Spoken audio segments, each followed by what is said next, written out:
For 22 years and counting, millions have been persecuted, thousands have been killed for just wanting to be good. What is Falun Gong? And why does the CCP fear them? Levi Brauda, Executive Director of Falun Dafa Information Center in New York, shares his answer in a panel discussion on July 14th. Falun Gong is a Buddhist-based meditation practice that involves slow-motion exercises, ascending meditation, and studying of Buddhist principles centered around truthfulness, compassion, forbearance. Its lineage goes back millennia, but it was first made public in China in 1992, and in 7 or 8 short years, according to the Chinese government survey, 70 to 100 million people had taken up the practice, which is an enormous amount of people even in China. 1 out of every 13 people in the country. It was widely popular there. It was endorsed by the government in the 90s. And then at the end of the 90s, in 1999, the Chinese Communist leader, Jiang Zemin, decided because of the size and its traditional values to persecute Falun Gong. And for the last 22 years, anybody who practices or advocates for Falun Gong inside China is at risk of arbitrary detention, imprisonment, torture, or even being killed.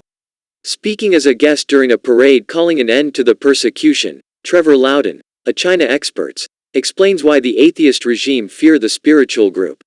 Well, communism is power, and they want a complete monopoly on power. You know, religion is something that people look to outside of the state. They regard it as something more important than the state, that's higher, their highest aspiration. So the state wants under communism, the state wants a complete monopoly on your thoughts, your loyalties, your actions. So religion is competition, and religion is a superior competition. So they have to destroy it, or co-opt it, one or the other.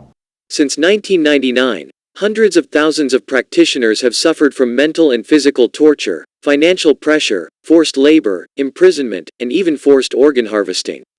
Weiyu Wong, a survivor of the persecution who is now in the U.S., recounts his first-hand encounter.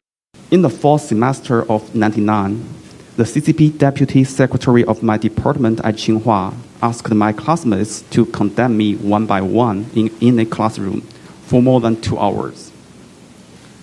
This was a familiar classroom filled with familiar faces, and I was suddenly brought to stand before dozens of them, defenseless and forced to listen.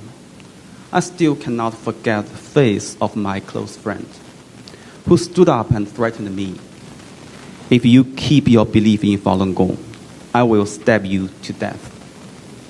I was very astonished at that time.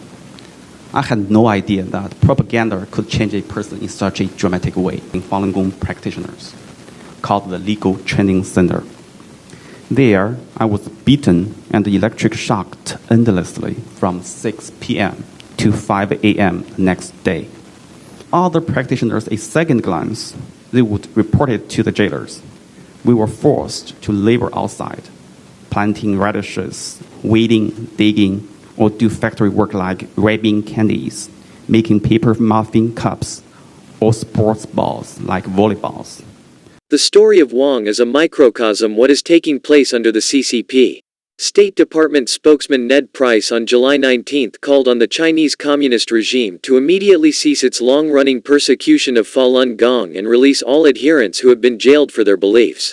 Tomorrow we recognize 22 years since the People's Republic of China launched a campaign of repression against the Falun Gong movement and its millions of practitioners, advocates, and the human rights defenders working to protect their rights.